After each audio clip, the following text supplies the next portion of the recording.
Hello everyone, this is Kiran Kumar Reddy. My registration number is 17BEC0630. My serial number is 6 and my slot is C1. So here I am going to explain the assignment I have done in computer organization and architecture. So my faculty is Professor Dhanbal R. So I took the microcontroller provided by the Intel. So the microcontroller I took is Quark SEC 1000 microcontroller. So here is the block diagram of the microcontroller, and I have done it using the raw.io.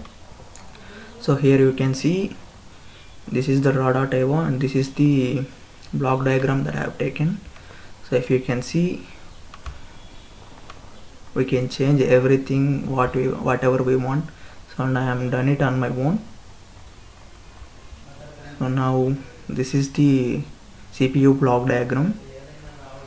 So the second question is provide the instruction set of microprocessing element. So here is the microprocessing element instruction set that is provided by the vendor, that is nothing but Intel. So if we sum up, we'll get almost 326 instructions. So the third question is explain microprocessing element. So here the architectural overview is, see, the AVR CPU uses a Harvard architecture with separate memories and buses for program and data. So, and the arithmetic logic unit is, the arithmetic logic unit supports arithmetic and logical operations, and also the single register operations can also be executed by the arithmetic logic unit. So these arithmetic logic unit operations are divided into three main categories: arithmetic, logical and bit functions. So here is the hardware multiplier. So by using hardware multiplier, we can multiply 8-bit numbers into a 16-bit result. So we can multiply unsigned integers, whatever, everything. So a multiplication takes place to 2 CPU clock cycles. Here is the program flow and the status register. The status register contains information about the result of most recently executed arithmetic or logic instruction, and the status register is not automatically stored when entering an interrupt routine nor restored when returning from an interrupt. The status register is accessible in input memory space, stack and stack pointer. So actually during interrupts or subroutine calls, the return address is automatically pushed on the stack. The return address can be 2 or 3 bytes depending on program memory size of the device. So here is the register file. So before going to register file, to prevent corruption when updating the stack pointer from software, a write to SPL will automatically disable interrupts for up to 4 instructions or until the next input or output memory write. So after reset, the stack pointer is initialized to the highest address of the SRAM. So the register file consists of 32 into 8-bit general purpose working registers with single clock cycle access time. So the register file supports the following input or output schemes. And the fourth question is correlate the microprocessing element with the architectures discussed in module 1 and module 2. So basically my microcontroller is Quark SEC 1000 microcontroller and the vendor is Intel. It is an AVR based microcontroller. It is 8-bit low power microcontroller that contains 44-pin interface and is based on RISC architecture. So by executing powerful instructions in a single clock cycle, it achieves throughputs approaching 1 MIPS per megahertz, allowing the system designer to optimize power consumption versus processing speed. So here RISC means reduced instruction set computer. It is a microprocessor that is designed to perform a smaller number of types of computer instructions so that it can operate at a higher speed. The RISC concept has led to a more thoughtful design of microcontroller. So in contrast to the Harvard architecture, which is used by the AVR, uses entirely separate buses and memories for the program and data memory. This allows for higher performance as well as to allow the program and data buses to be different widths. So here is the register organization and microprocessing element. So these are the sum of control registers, and you can see these are the registers. The features are, it will support USB 1.1 full speed only, that is 12 Mbps. It supports internal DMA. So the buffer mode DMA supported, and the scatter gather mode is not supported. So here is the sixth question. Explain the type of algorithm used for signed or unsigned calculations, that is addition and multiplication. Here is the unsigned multiplication we have used in here. So in my microcontroller we have used unsigned multiplication algorithm to do calculations. So in unsigned multiplication it will start, after that this is unsigned division.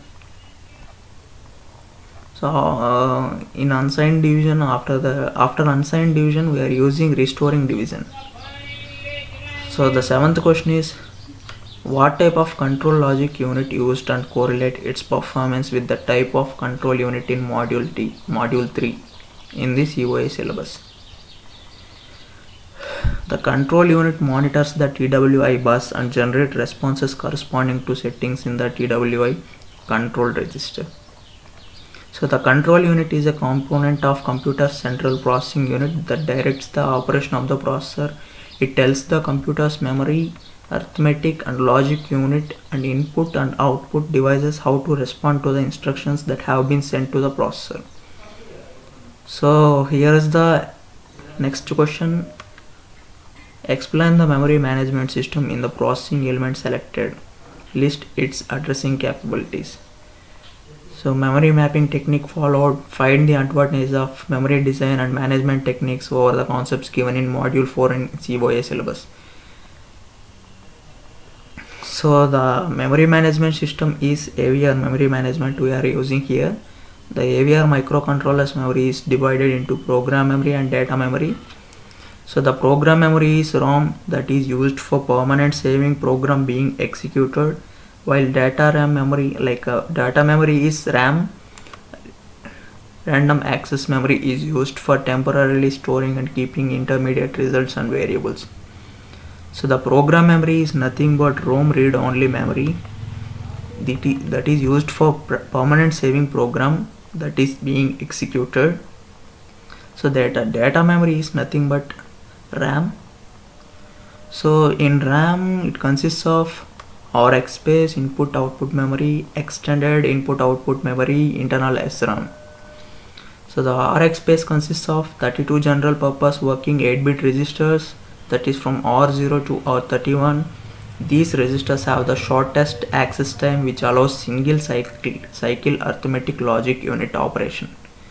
So the input output memory space contains addresses the CPU peripheral functions such as control registers, SPI and other input output functions. Due to complexity, some AVR microcontrollers with more peripherals have extended input output memory, which occupies part of the internal SRAM. Extended input output memory is MCU dependent. So the internal SRAM is used for temporarily storing and keeping intermediate results and variables, that is static link and dynamic link. So this is the block diagram for direct and indirect addressing mode. So the next question is, elaborate the pipeline and parallel processing capabilities of the unit and hazard management technique. So the pipelining is the process of accumulating instruction from the processor through a pipeline. It allows storing and executing instructions in an orderly process. It is also known as pipeline processing. So it is a technique where multiple instructions are overlapped during execution. So it is divided into stages, and these stages are connected with one another to from a pipeline structure. So instructions enter from one end to and exit from another end. So pipelining increases the overall instruction throughput. So the output combinational circuit is applied to the input register of the next segment. So this is the pipelining concept. So types of pipeline, it is divided into two categories: arithmetic pipeline and instruction pipeline. So the arithmetic pipelines are usually found in most of the computers. So they are used for floating point operations, multiplication of fixed point numbers, etc. So for example, the input to the floating point added pipeline is x equal to a into 2 power a. So y equal to b into 2 power b. So here a and b are matrices, and while a and b are exponents. So the floating point addition and subtraction is done in 4 parts. So first part is compare the exponents, and the second part is align the matrices. The third part is add or subtract matrices, and the last part is produce the result. So registers are used for storing the intermediate results between the above operations. So the second part is instruction pipeline. In this, a stream of instructions can be executed by overlapping fetch, decode, and execute phases of an instruction cycle.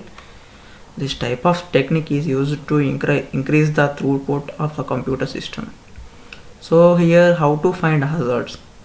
So to find hazards, we have to inspect the workspace, regularly walk around and look at how people actually work, how plant and equipment are used, what safer, unsafer practices exist, as well as the general state of housekeeping. Look at the following aspects of work.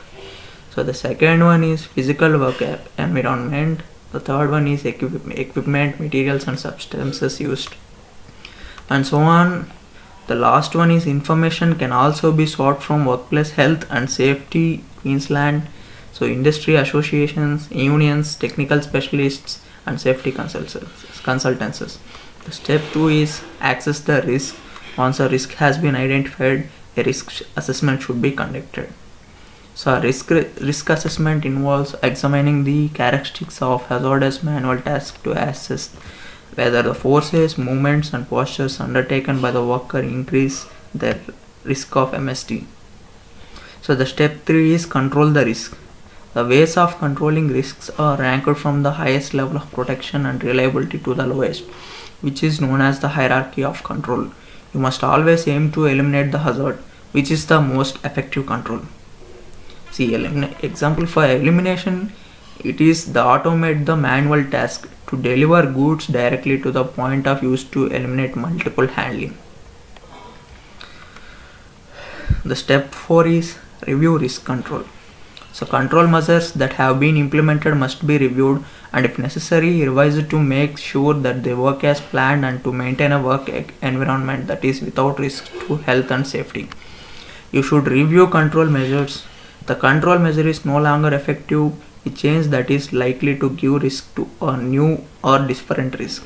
A new hazard is identified if consultation indicates a review is necessary, if a health and safety representative requests a review. So the last question here is find whether processor level parallelism is available in the element selected. So illustrate the cache coherence and protocol used for handling memory hit or miss. So in computer architecture, cache coherence is the uniformity of shared resource data that ends up stored in multiple local caches. See, when clients in a subsystem maintain cache of a common memory resource, problems may arise with incoherent data, which is particularly the case with CPUs in a multiprocessing system. So handling a cache miss the old way. So in handling the cache, so first we need to send the address and read operation to the next level of the hierarchy, and we have to wait for the data to arrive. After that we have to update the cache entry with data, rewrite the tag, turn the valid bit on, clear the dirty bit, if data cache and write back. So after that resend the memory address. This time there will be a hit, so there are variations. Get data before replace the block After that, send the requested word to the CPU as soon as it arrives at the cache. So that is meant by early restart. So after that, requested word is sent from memory first, then it will rest of the block follows. So advanced cache techniques. So it will the approaches to improve memory system performance. So it will eliminate memory operations. It will decrease the number of misses. It will decrease the miss penalty, and it will decrease the cache memory access times, and it will hide memory latencies, and it will increase cache throughput after lost increase memory bandwidth. So that's all. I hope I have answered all questions correctly. So thank you.